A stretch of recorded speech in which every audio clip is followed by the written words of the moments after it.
見た瞬間のトラウマっていうのはねやっぱり残像として残るわけですね。で広島行くとねそういうのが脳裏にあるからねどうしてもそういうもののところに行くわけですよね。だけども初めから僕はそれやめようとしましてね、だけどなかなかやめることできないですよね。身内のものとかね自分の体にでもそういうの受けない限りは人間ってそんなにね他者をそんなにあれでしょうね。痛みってわからないんじゃないですか。分かったようなこと言っててもね。当時はねドームは平気で誰でも入れたんですよね。許可も何もなくて。ですからねいろいろこう自分はどのようにこの大きな物体を取ろうかと思ってねこう周りぐるぐる歩いてってねそのふとした瞬間ですね地下に降りてね見たらね一面天井に例のシミを見たんですけど、そういう偶然のきっかけですよね。ただ今でもそうですよね。歩いてて偶然のきっかけが僕はすごく多いですよね。Kawada-san was one of the founding members of Vivo Photo Agency, one of the most important organizations of post-war Japan. The other photographers, they mostly dealt with documentary post-war issues. However, Kawada-san has a certain spirituality. Instead of photographing exactly what was in front of him, there's another relationship to the imagery. That can be seen in some of the images from the interior of the atomic bomb dome. どっちかというと写真ってよく見てるとあれでしょいい写真ほどですね違ったものが写ってますよね。それは何に匹敵するかっていうとメタファーですよね。それとか類推することによって違ったイメージが出てくるっていうのはだからそれは今度レイアウトとか構成によって出てくるだろうと思いますよね。あくまでもっていうかねやっぱり写真は相手があることだからねどうしても現象があったり物象が目の前にあるわけだからそれを写していくことによってどうしてもそこに引きずられるわけですからね。これは致し方ないんだけど何点かのこの切り込みが違う切り方をすると違ったメタフィジックな事柄になってくるっていうことは地図構成してて分かりますよね。何しろねこのいろいろな、原爆ドームがありそれから特攻隊の遺影がありご先祖様の写真があったりそれからその戦争中の兵隊さんを賛美する彫像があったりかと思うと戦後のいろんな事件にまつわる写真がありともかく主題が四方に飛び散っているのとそういうものをつなぐということに最後気がつくんだけどもう膨大なそのシミの写真ねこれはとてもね異様な感じなんですね。これだけのその素材四方に飛び散るように主題を違えた写真の成果をどのようにまとめるかこれは最初から大きな難問で途方に暮れたりもしたんですよね。2人合わせて途方に暮れたということがしばしばありましたね。Somewhere around the mid-50s, Kawada had suggested to the Japanese magazine Shinsho that a project on Hiroshima be published. And to his great disappointment, Shinsho decided to send Ken Doman to do the project instead. Doman went to Hiroshima and went back numerous times, and the photographs that he took during his visits resulted in this book, Hiroshima, that was published in 1958. Finally, in 1959, on one of Doman's trips, the publisher of Shinsho arranged for Kawada to travel to Hiroshima as Doman's assistant. And during that 1959 trip and subsequent trips, Kawada went to Hiroshima and really just did his own thing. Went back by himself to the dome and photographed the stains of the inside of the exhibition hall. それはねそうやはりだからやっぱりね映像でも一回は取り組もうとは思ってましたけどね、それが僕の場合にはその市民になったわけですけどね仮にですから僕は原爆ドームの地下にも入っていって市民を見つけなかったら僕は広島の取材っていうのはしてないはずですよ。土門さんのお手伝いをして、それであれですね週刊新潮の土門県の広島というのを出して終わりでしょうね多分ね。だから違った形でその戦後のそのモニュメントだけのものとかあれだけだとちょっとね写真集にならないんですよね。You can see quite a profound difference in the outcomes of Domon's and Kawada's projects. Domon's book was much more documentary in its flavor and quite graphic in its level of detail, especially of the survivors of the attack. Whereas Kawada's book, you can see, is much more abstract. This is the first volume of the maquette, which just focuses on the stains. There are actually no pictures of human figures in Kawada's book. テーマのない作品は写真じゃないだとかなんだとかね言ってますよね。まあそんなことないんですけどね。ですけど当時はそういう一つのこう旗印って言いますかねそれはリアリズムっていう旗印ですよね土門県のね。それがない人とあともっとフランクに写真を楽しんでる人と光と影の遊びをしてる人とこういろいろあったわけですね。ところがやはりね時代っていうのはね厳しいもんでそういう人の写真を何て言いますかこうシャットアウトしちゃってね思想の流れの強い方に社会がこう傾いてくるとか写真も同時に傾いてくるでまあそういうことは写真にありがちですねよくね。ですからそれは考えてみると今でも同じような傾向はありますよね。You can see in Domon's book that he creates this establishing shot of the A-bomb dome seen from a distance, and on the next spread, it's details of the dome itself. Again, a closer-up shot that's flanked by two interior shots. Kawada's take on the building is much more abstract and experiential. Very notably, in the volume of stains, he does not have an establishing shot of the building itself. All you see are details of the walls of the interior of the building. It's really quite a striking departure from almost all the documentation of the time. It's more akin to pictures like this of the charred skin of the survivors of the attack. 川田さん本作りましょうよって彼が言ったんですよね。でもそれがきっかけでしょうねきっと。僕は本になる分量だけは持ってましたけどね、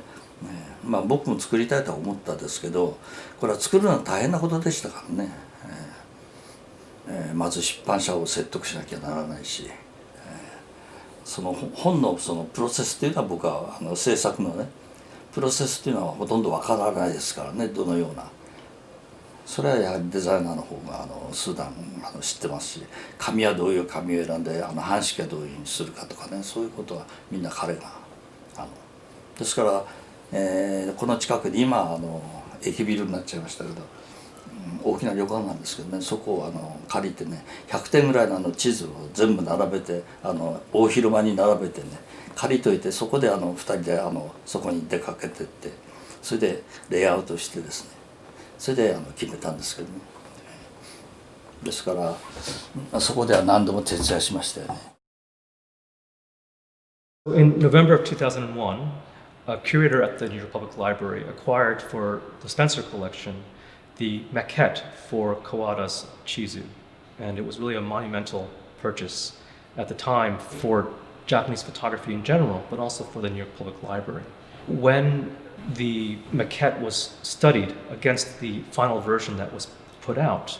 there are a number of differences readily apparent. One of the main differences is the fact that the maquette was originally designed to be a 2-volume book. The final edition that was published and that became famous was 1 volume, with every other spread being a gatefold. 僕がですね全部その100何点っていうのは初め僕が全部セレクションしたものですね。でこれね誰が見てもね丹念に見ていくとねこのオブジェのものとそうじゃないなんていうんですかこうケロイドのオブジェとかねシミと一般のこう事柄のものが分かれて見えるんですよね。ですから当然その2つに分けるという発想は初めからお互いに出ちゃったことですね。だけど2つに分けるのを2分冊にするっていうのは彼が決めたことです。モケットの方でね。They presented the two-volume idea to a publisher. The person in charge made an evaluation of the two-volume set and finally decided that it was too expensive to produce. So Sugiura and Kawada went back to the drawing board and collapsed the concept and collapsed the design into a single volume that had gatefolds on every other spread that created a much more interactive experience. 観音開きってね、融通無限なんですよね。普通はページっていうものがあって、そのページの上にその一枚の写真が刷られているとすると、それは剥がすこともできないし、裏を見ることもできないし、ましてやその写真が意味するものの中に含まれている事実をその引っ張り出したりなんかすることできないわけでしょ。でもこの地図の場合にはなんか泥まみれの日照期っていうのが開いてみれば広島の原爆を広島を通撃したピカドンのその光と照合し合ってたりっていうふうなね、そういう引っぺがしがなんかできる、まあそういう一つの何でしょうかね、まあイメージの先行輝きですよね。まあ、それを手にすることができたために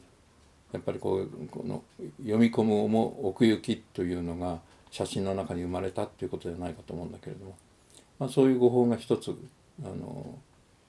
確立できたっていうことの喜びはまあ今感じてますけどね。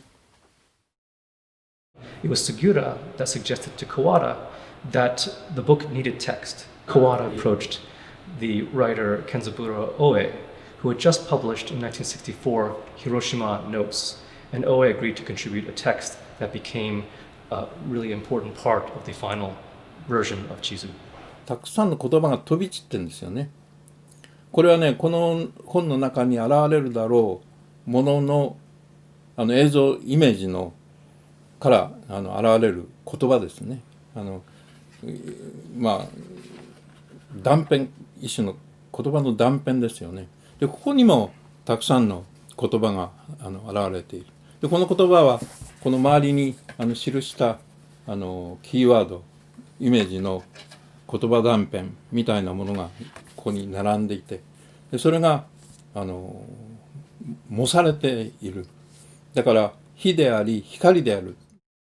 Chizu is really a kind of creation of Kawada's imagination, and that it's not of a moment, it's not a document, it's really a kind of an abstraction of these different visual clues that he collected as he was photographing. He's working really as an archaeologist, shifting through the different details of time and place. He collapses images upon themselves so that one can see the past, present, and future all together. This spread, for example, is a close-up of letters written by kamikaze pilots. And you can see he's photographed it through some sort of display glass. There's reflections, there's overlapping details of images that become quite abstract. And here's another spread of a piece of woman's hair. Again, incredibly abstract as a shape. You can recognize the texture of the hair. But in the middle of the picture is this quite glaring reflection that's been superimposed on top of. 一つなんか大事なキーワードはね、開いていく、覗き込むっていうことなんですよ。ともかくこの写真集を特徴づけたのはこう開いていくことによって現れたり消えたりする中にこう包み込まれた、つまりどんどん地面の中に入っていくような宝物を探す探検のような、そういうなんか加工する、掘り出す、見つけ出すというものの見方を誘導する、まあ、そういう装置になったということですね。それはとても大事な点だったというふうに思います。It really is an experience. You're not just looking page to page. It's an involvement. It's a commitment. And I think you can't understand his work without seeing the book. He speaks to the layers of his photography It speaks to getting lost in the work, getting lost in the density of imagery and image itself. British publisher and editor Mark Holborn observed that Chizu transcends Japanese photography, that the book itself became something that was at once personal, national, and universal in its importance. Chizu was such an important book and such an important experience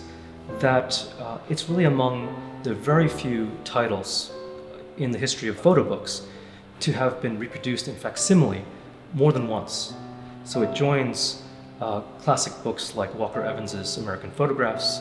Robert Frank's The Americans, as books deemed so important that they needed to be reissued and reissued again because new generations, viewers, were hungry to have that immediate experience of the book.